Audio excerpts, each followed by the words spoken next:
What's up, everybody? This is Anthony D'Ambrosio from Supply Chain Solutions, and you are listening to the Ship Show Series podcast. Today's Thursday, September 7th, 2023, and this is episode number 33 in our yearly series. Now, this week's folks, we have a tremendous show for you with some excellent subject matter.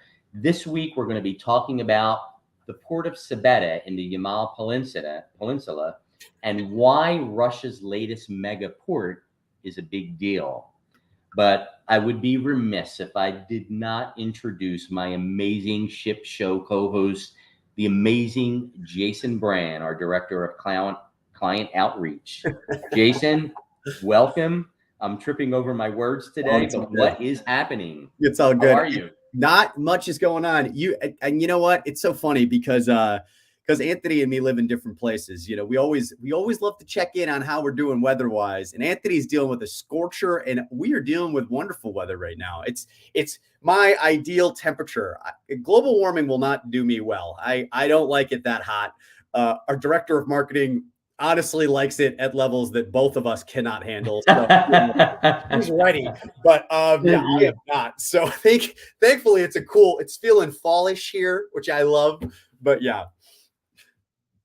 So Jason, why don't you take it away and tell us amazing subject that you've come up with this week. Let's do a deep dive and tell us all about Sabetta. Well, let's dive right in. So, and a couple things. First of all, if this is your first time joining us, thank you so much for joining the show. You know, we've got a lot of repeat viewers. We really appreciate you guys coming back as well and seeing our content every week. How we kind of run this on a monthly basis is, generally speaking, every other week we do a freight market roundup. And then the weeks between, we do either a deep dive, we bring a partner on, something to kind of give a little bit more context to what's going on in the world. But this week, we've got this shortened week. And I'm sure if you're in the US, you kind of understand the feelings of this week. It's been surprisingly busy, but also has that shortened week feel. And Anthony and I wanted to talk about a subject that, you know, for the most part has been relatively undercover. Actually, Anthony and I have been doing the show for a few years now. And not to go down a rabbit hole, but some backstory there. We started this during the pandemic when everything was going wrong. And we needed kind of a way to talk to our customers about the general things that were happening. Well, this topic today actually came up in like our 5th or 6th episode. And that's hilarious to me because we're bringing it back because there's been a lot of updates. A lot of things have changed. But, you know, we go over the major ocean shipping routes in our freight market roundup. And this is an area which I'm going to call the Arctic Ocean shipping lane. It's got a lot of names right now. Another one's been the Northern Sea Route, but it's not getting a lot of attention, but it's definitely really becoming I don't want to call it a threat, but it's a big mover and shaker right now in the ocean shipping world.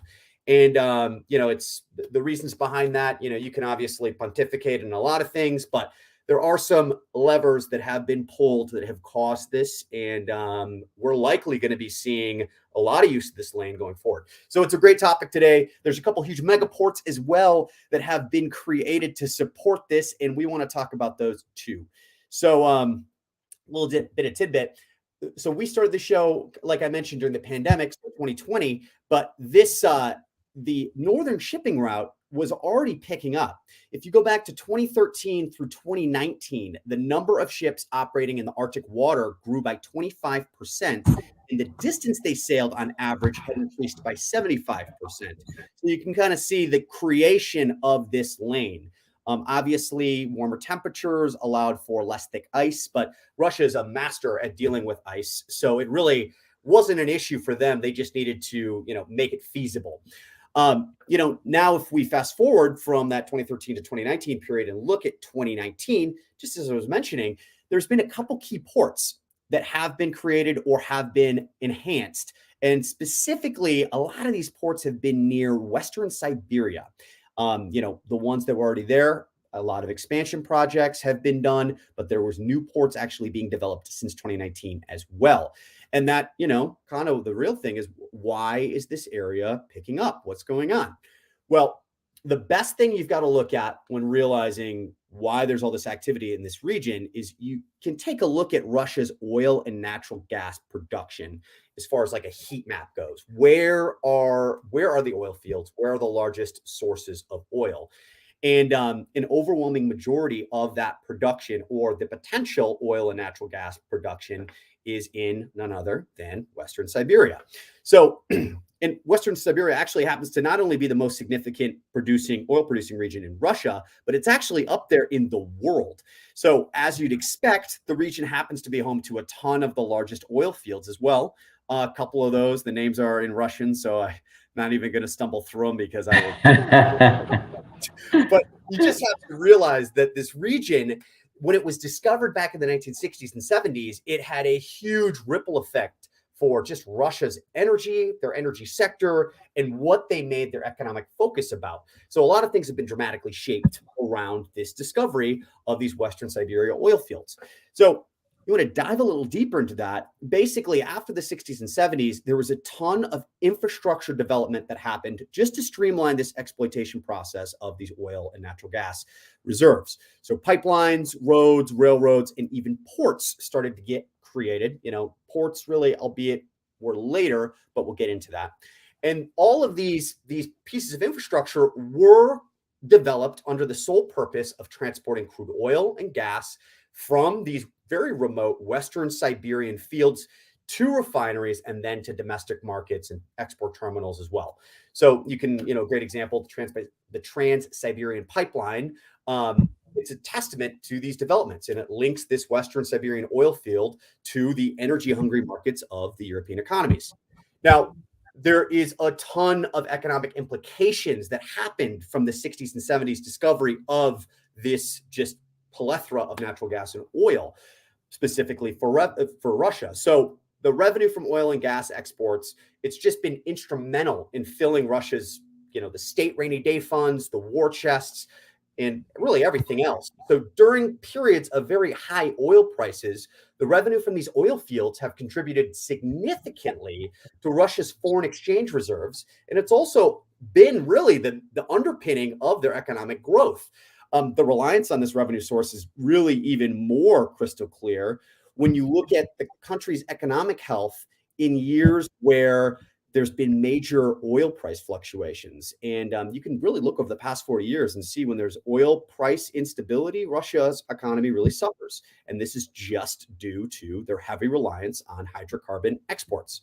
Now, it's not only these economic impacts and also all of this boom in infrastructure, allowing them to very cheaply and effectively extract and transport these, natural resources.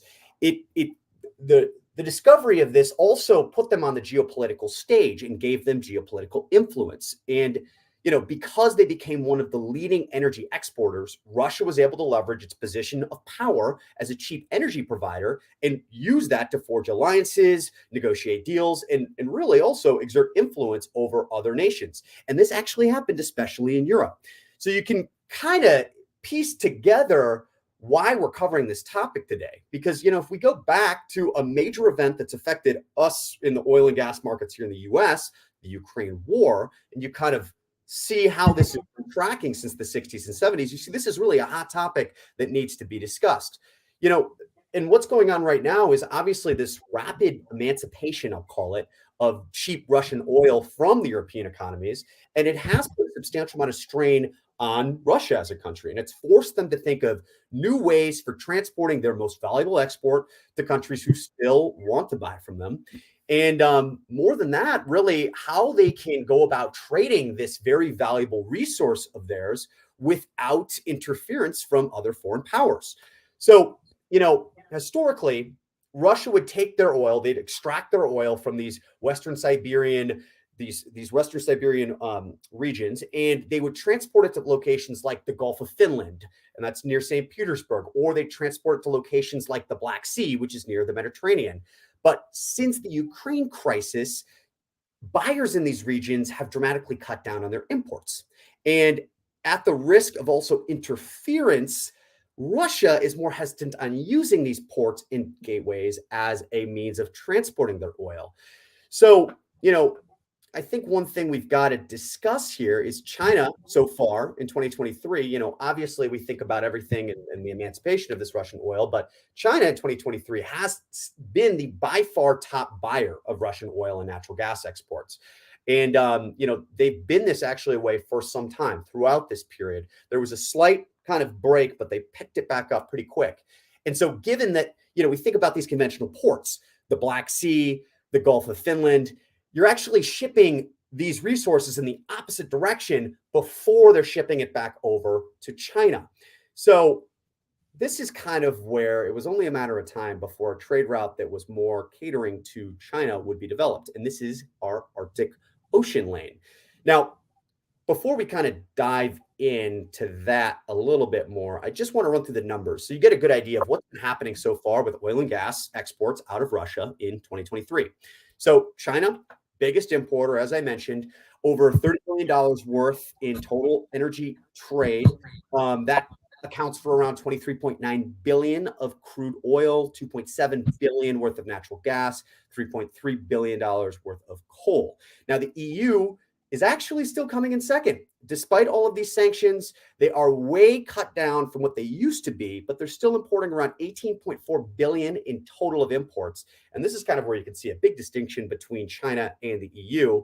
11.2 billion is crude oil of that 18, and 7.2 billion is natural gas. In comparison to China, that natural gas was 2.7 billion. So you can see a big disparity there.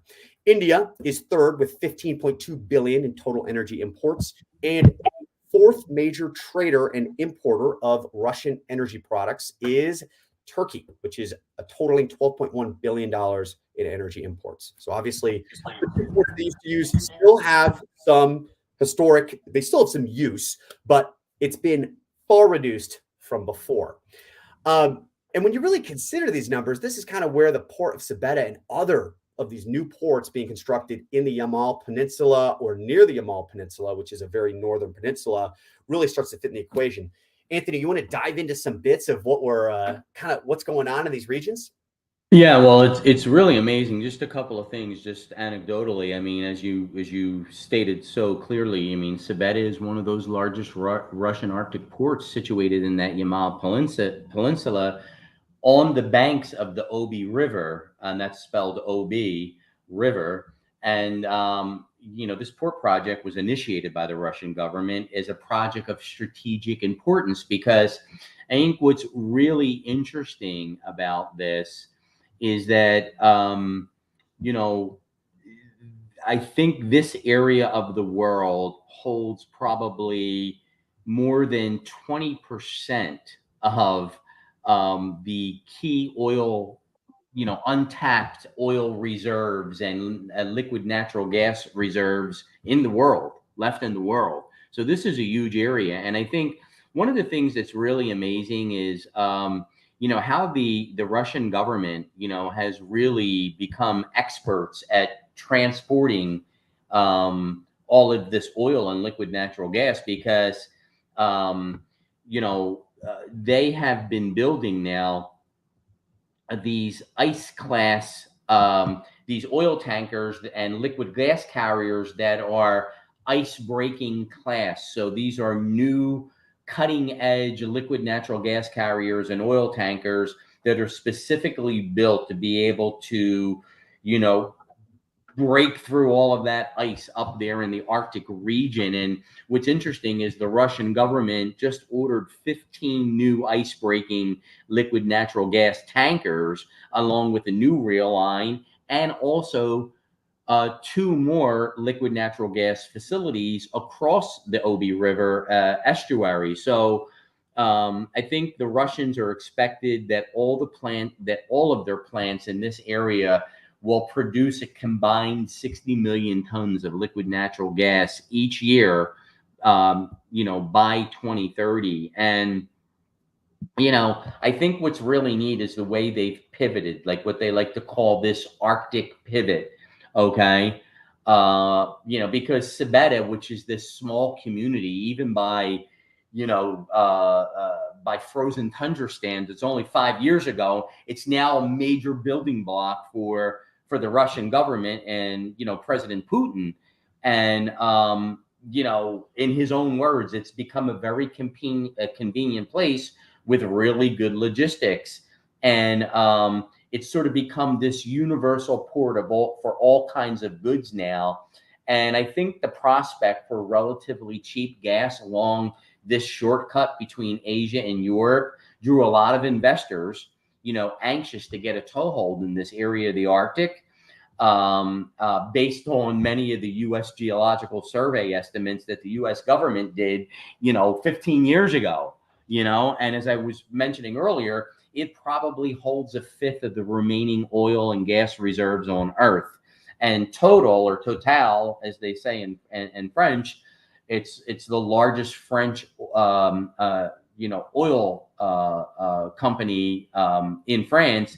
They own a 20% stake in the Yamal liquid natural gas plant that is been developed out there in the Yamal Peninsula. As so does the CNPC, which is China's national gas company. And that's part of the Chinese government's Silk Road Initiative Fund, which also owns 10%. So, just a couple little anecdotal notes there, Jay. I mean, this is really a big deal. And I think we're going to see a lot of oil and liquid natural gas start to saturate the market in the coming years, which really is going to not disrupt production out in the Middle East, but it's really going to offset that in my mind. Yeah. And you mentioned this as well. The situation with shipping in the Arctic is obviously you need these ice class vessels. And right now, there's really only one country that operates the nuclear ice class breakers, and that is Russia. China has expressed interest in developing their own and using their own. They likely will, because, like as you were saying, that the CSC that China has an investment in the Yamal Peninsula. And I think just as of this year, they recently spent over $110 million more on the expansion and development in the Yamal Peninsula. They also made it clear that they were going to support the new Arctic Silk Road, as it's being called. Where they're going to start building northern ports to shorten the distances, and so on and so forth. Actually, if you look at conventional shipping routes, particularly, so there's a few ports up there. Yamal has really been lighting up, and this is a big deal because, as you could see, Europe has obviously been loving natural gas lately. But the idea of Europe being less reliant on natural gas is a big problem for Russia. So they got to figure out an easy solution to get rid of all of this natural resource still to people who want to buy it, which China is not a huge buyer of liquid natural gas. But the main reason why is just the logistics. That's been the main problem behind it. So, if that can be solved through this route, we're likely to see China buy more liquid natural gas. And yeah. So currently, and one thing real quick that you just mentioned that I just want to piggyback on that real quick. So excellent point, Jason. And what's really neat is the Sovocomflot, which is the first nuclear class ice breaking liquid natural gas tanker that was developed by the Russian government.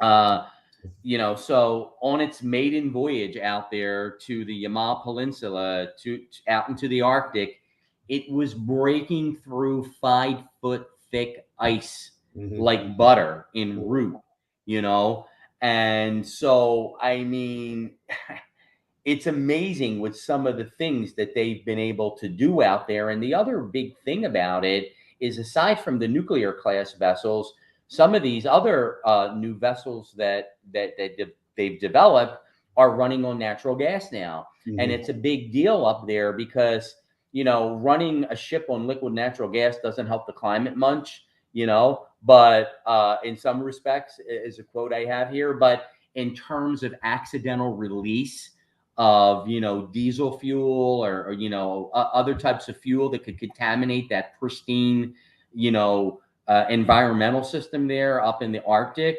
it's a no-brainer. It's a big difference between natural gas, nuclear, and heavy fuel oil.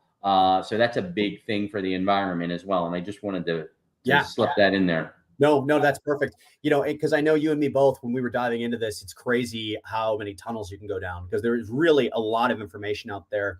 So, back when this started to really first break, that hey, Russia's really putting a lot of attention into the Arctic. They're really putting a lot of investment, and hey, China is getting involved. Look, France is getting involved.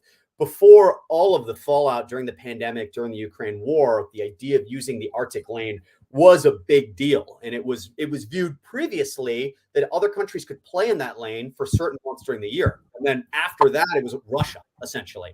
But they've got 3 nuclear icebreakers that can get through really the thickest Arctic ice, and they've got 8 more in production, all nuclear. If you compare that to the U.S., is during this time when this was happening, U.S. obviously tends to operate in a means of seeing risk and trying to position themselves so we don't get too far behind or whatnot. Um, we took a hard look at our ice breaking capabilities, which is pitiful in comparison. We don't have any nuclear class vessels. One of the 3 that we have in total is from the 1970s, and we did commission a company, Bollinger, back in 2019 to build us 3 more. And literally just this month, it was announced that they're severely behind on production, and the first of their icebreakers won't be available till at least 2028, but they're actually potentially 2030. And so we're actually there's a whole side discussion on if General Dynamics or if another company is going to get a new contract because maybe the Bollinger deal is going to fall through. So we're way behind when it comes to that. And then also there's a planned 40 new Russian vessels over the next 12 years coming out, all Arctic class, all able to handle these new needs. And it's crazy. Actually, if we just look this year, 35%, India just boosted how much they were shipping out of Russia using this Arctic route. And they've got around 8 million tons of cargo this year that was shipped from Russia, from new ports or recently expanded ports. So from the Arctic down to India. And it's crazy. It's literally happening this year. And if we look at the trend as well, which is really fascinating, we kind of, as I discussed, used to have a seasonal port situation. But this year, what used to be a lot of the ships that were leaving these bays, like the Yamal Peninsula, also there's the Kola Bay, they would be heading to, Rotterdam and ports like that. Now it's completely changed. Now most of those ships are going to what Russia calls friendly countries. And that has happened not last year during when the Ukraine crisis started. That's happening now this year. Just the comparison between this time last year and now, we're seeing massive changes. So this is actually something heating up at the moment.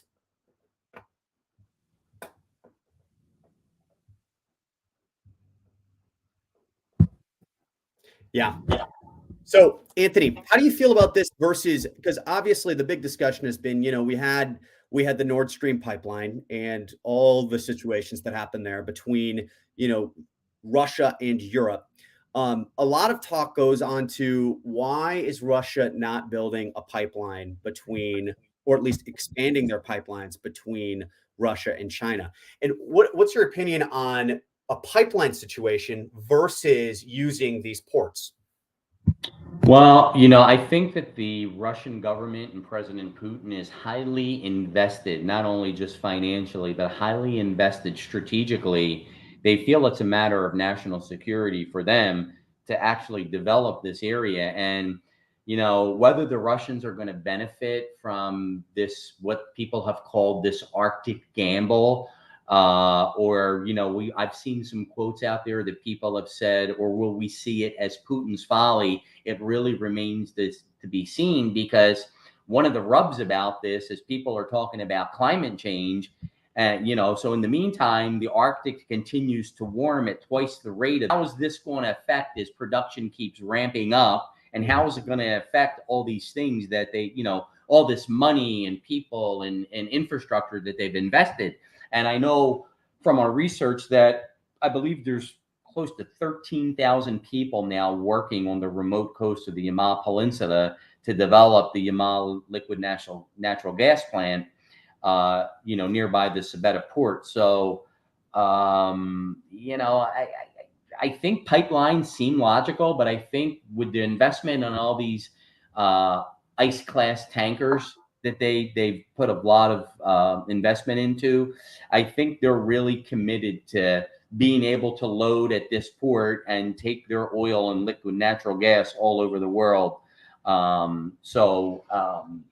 my spin on that. But I think, the shipping traffic in the Russian Western Arctic waters is really surging now because of the project. And I think there's over 3 million tons of cargo that was delivered to Sabetta just this year, for continued expansion, So I think this newest port is the key reason why shipping in the Russian Arctic is going to be on the increase as we move forward. And, I read somewhere that, there was over 5.39 million tons of goods shipped on the Northern Sea route just this year. And that was a 45% increase from when they started this project back in, 2014 and 2015, when they started this project, with baby steps. Mm-hmm. So, yeah, no, I totally agree as well. And honestly, there is a pipeline that we've had between these oil fields and China, but I was reading a little bit about it too. The production, obviously, once you have a pipeline installed, it's great, right? You turn the tap on, you get paid, kind of thing. But the problem is the construction of these pipelines is going to take an extremely long period. And hey, who knows? If Russia's able to get back on the geopolitical stage and kind of make amends to everyone 5-10 years down the line, all that investment for a natural gas pipeline, which is substantially more than for an oil pipeline, for example, because you need to liquefy the natural gas before you can ship it via the pipeline. So you still need these liquefaction centers. And, so that's another dilemma. And a couple little quick facts here, because, we look in comparison to the Nord Stream. Let me see where I put those notes. Yeah. So in comparison, Nord Stream pipeline supplied 59.2 billion cubic meters of natural gas to Europe in 2021. So it's planned that the Power of Siberia pipeline, so this is a second, they've got two different pipelines, but one, Power of Siberia 1 and Power of Siberia 2. The plan is for 38 billion cubic meters of gas going to China by 2030. So you can imagine this has only been a recent initiative, and it's also not going to even be able to provide the same quantity that's going through the Nord Stream. It's going to require two pipelines to even get near that. And if you consider these new pipelines are looking at a distance of around 2,800 kilometers, that's pretty insane when you take infrastructure for that. So, and it's also it's a pretty big gamble to build something like that and then be forecasting the political environment in that time, and also just the opinion of fossil fuels and hydrocarbon based fuels. Yeah, no, you're spot on, Jay. And I just think this is going to continue. The Russians shipping in liquid natural gas and oil from this region, despite efforts by importers to try to cut dependence on Moscow. This is a big game changer, and it's going to really continue to ramp up. And, I was reading something last night that there's actually another new nuclear powered ice class breaker that the Russians have developed. Yep. That's called the 10 MW icebreaker, that's going to take over, the job, and it's going to have an even more prominent role. So it's not just, these are oil tankers, folks, that, they could load their oil, their natural gas on them, and these tankers can just have at it and get to their destination and break through that ice. So just really some amazing things you're doing out there. Yeah. And it's kind of like a final note, just to kind of understand how this trajectory is looking. So back when the Port of Sabetta was first completed back in 2018, before its expansions, it was 15 million TEUs of cargo. It could do many. It wasn't only natural gas; it was many different things. The expectation, it's now over 30 million TEUs of cargo. The expectation is to be over 50 million within the next 7 years. And that is on top of, and that's not even the largest port that's under construction currently north of the Arctic Circle. There is also the port of Murmansk, and there's a few more major ports. Some were very focused on that liquid natural gas, but most of them have been converted to be able to take not only the oil and gas exports, but also cargo of all kinds exports. So it is something to keep in mind. It's going to be interesting because we'd like to obviously, help everybody understand what's going on up there and, how rates are tracked and things. It's going to be interesting to see what kind of information and what reliable information we're able to gather on that. But I'd love to start to include little updates on this here and there, because it is something that's been happening pretty aggressively. And trust me and Anthony are, we're pretty plugged in, and we rarely hear peeps about this topic. So something we definitely should keep our eyes on. Yeah. And one last thing on that. So, you have to think about it. So everyone knows that sometimes there's a lot of sanctions that happen on different countries when it comes to oil and where they can and cannot import or export their goods from, right? But up here in the Arctic, it's a real gray area, especially with the liquid natural gas.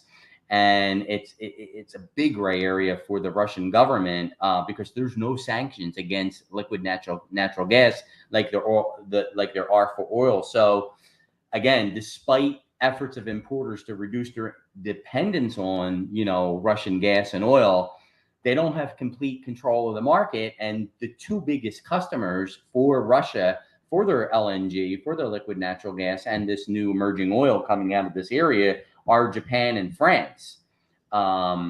So, they're getting ready to start, they have another Russian liquid natural gas company called Novatek, and they're ready to implement this new PGASC Arctic Liquid Natural Gas 2 facility before the end of this year, so they can start to expand their delivery to other countries as well. And once this facility comes online, this is going to cement Russia as the world's fourth largest exporter of liquid natural gas.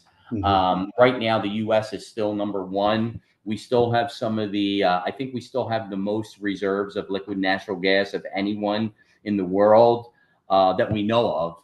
But, I think one of the reasons why we wanted to bring this topic to you is because, we're always talking about the market conditions and increases and disruption and congestion. And I thought this was really a great selection by Jason to try to touch on this new emerging area for everyone. Yeah.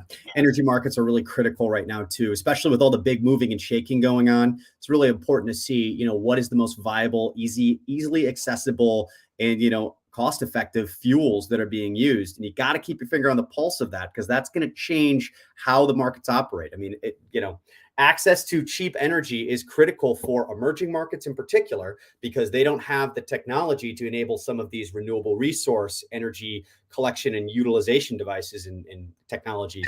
So, it's going to one final thing I want to say, because you brought up a fantastic point, Anthony, with Japan being a huge consumer of natural gas. So the conventional route, if not using some of these new and expanded north of the Arctic Circle ports, of getting that liquid natural gas from Russia to Japan, was 13,000 kilometers. That's how long it would take. Amazing. It's crazy. Using the port of Murmansk, it's 6,000 kilometers. So it's really Russia's goal to essentially have a big enough fleet of ice-breaking capable vessels traveling through this area at enough frequency that they can keep this clear for other countries, so they can ship easily in and out of Russia, making them, half the distance trading partner, which is just nuts. So anyways, thank you all for joining us today. It is a big topic. If you've got any more information on this, you got some insider bits, or if we missed something, please let us know. This is the kind of stuff that really we love to kind of, pull on the string of the thread and learn more about. So anyways. And if there's something you want us to talk about, please let us know. Hey, thank you everybody for joining. And Anthony, close us out. So I was going to try to say make it a great day in Russian, but we'll just say make it a great day and do svidaniya. Do svidaniya. See you next week. Bye, everybody. Take it easy, guys.